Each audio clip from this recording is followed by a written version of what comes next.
All right, guys, welcome back to the channel.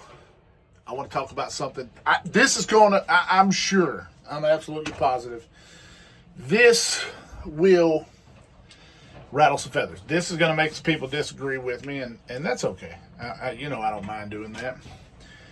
But I'm watching the BPT tournament.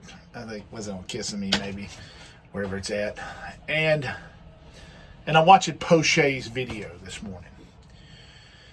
And it brings to light, he's talking about people kind of impeding on other people's space.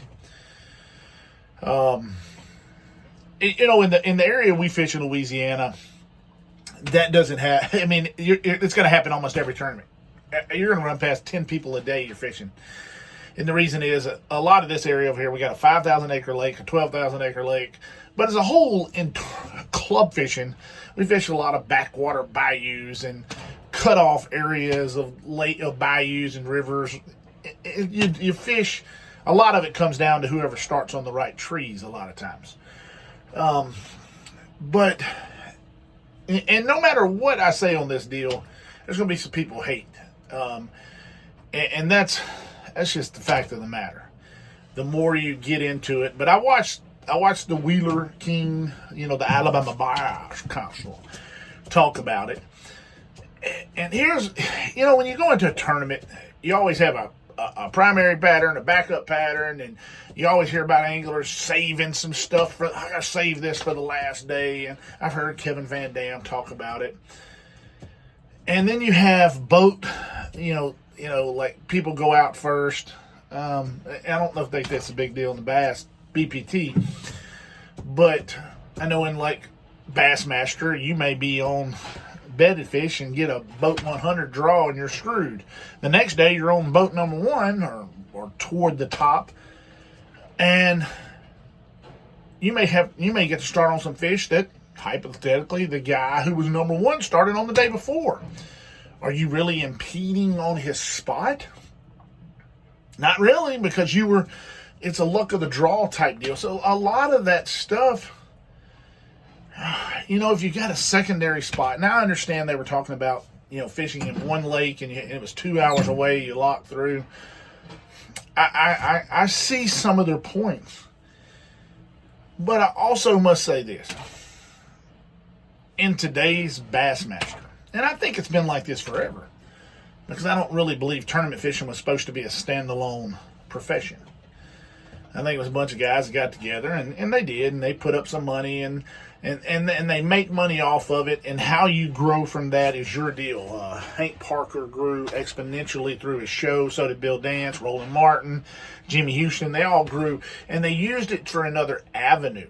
And I think to me, that's where the big money's at in these professional tours, is how you grow it outside the tour. But the problem I see is, if a guy pulls up to an area, and it happened in the heavy hitters with Jordan Lee last year. It was right by a lock.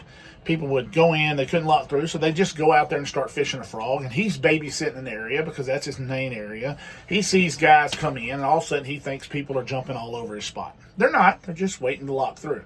But I could definitely see where it looks like that's what they're doing. But then you have to ask yourself, maybe the guy's frog pattern was his secondary pattern. It might have been the juice. And that was where he practiced. And he pulls in. Is he supposed to just say, well, there's another guy over there 500 yards. I just got to give it up. Just quit fishing. Or I go back to my same spot, didn't catch no fish there. How does that go in your mind? Me, and this is where it's going to ruffle some feathers. And I hear people say this, well, I tell you what, next time I see him in a spot and I'm down, I'll jump right over on his spot. And I've heard a lot of professional anglers say that. So the unwritten rules, having morals in fishing, only go as long as somebody treats you like that.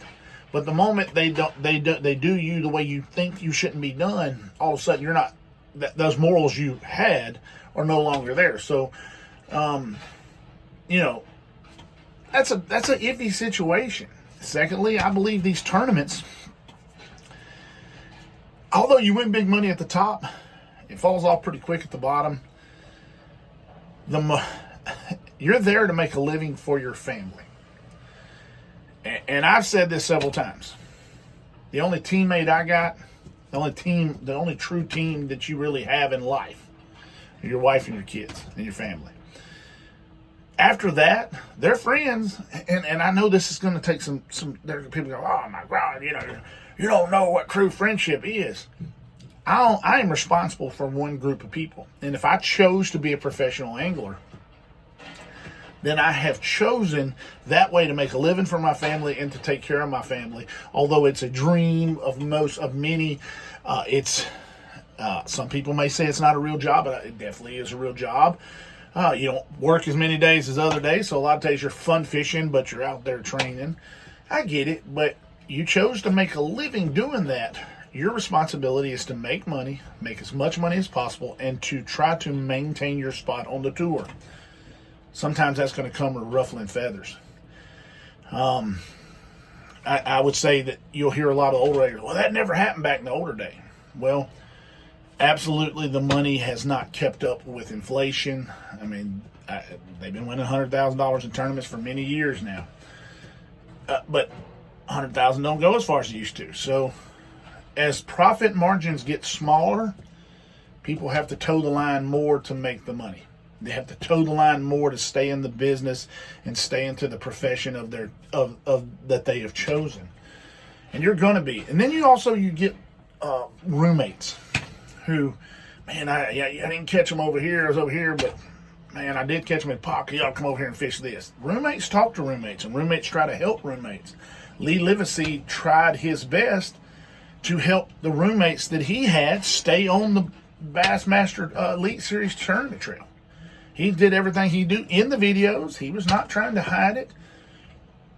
So he's trying to help. So a lot of these things that, the unwritten rules, I mean, if it was the unwritten rules after day one, the rest of the guys just put it on the trailer and go to the house. Unwritten rules. Your job is to win. Your job is to try to come back. Your job is to find that dirty 30, that magical 40-pound bag that possibly could be out there. Coho, the lakes of Florida can put out 40-pound bags, and they've been known to do it. So you don't give up. There's a never say die attitude, and sometimes doing the right thing may not be what's best for you. And I know that there's a line you toe, but it's not like if you're working a job and you get paid every day, you get paid so much an hour, you always do the right thing. This is a pay for play, pay for play type deal where you if you don't win or you don't place, you don't get paid. These guys are trying to do a living, and they've chosen to do it. And the way the tours are set up now, they're making them almost be a full-time job. You're going to see some people toe the line. The unwritten rules, maybe they shouldn't be there at all. Maybe it should be a free-for-all. And I understand you don't cut 50 yards in front of a guy, but if your second spot happened to be that guy's first spot, is it really breaking the rules, or are you just doing what's best for your family? And I know that's going to ruffle some feathers, and people are going to agree and disagree.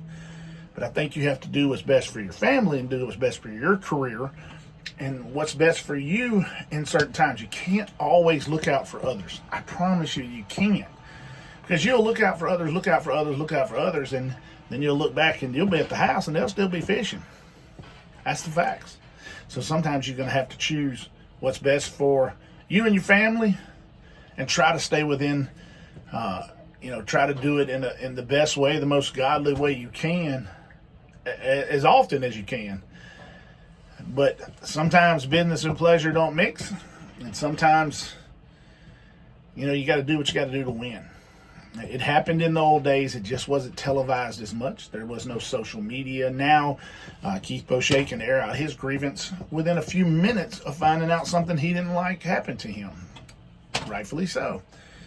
But also, when I say this too, there's some people that go to the store and they always seem to get in a fight with this guy and get in a fight with this guy. And I always say to myself, I've never got in a fight at a convenience store. I don't really ever see fights. I'm never involved in fights and arguments with people.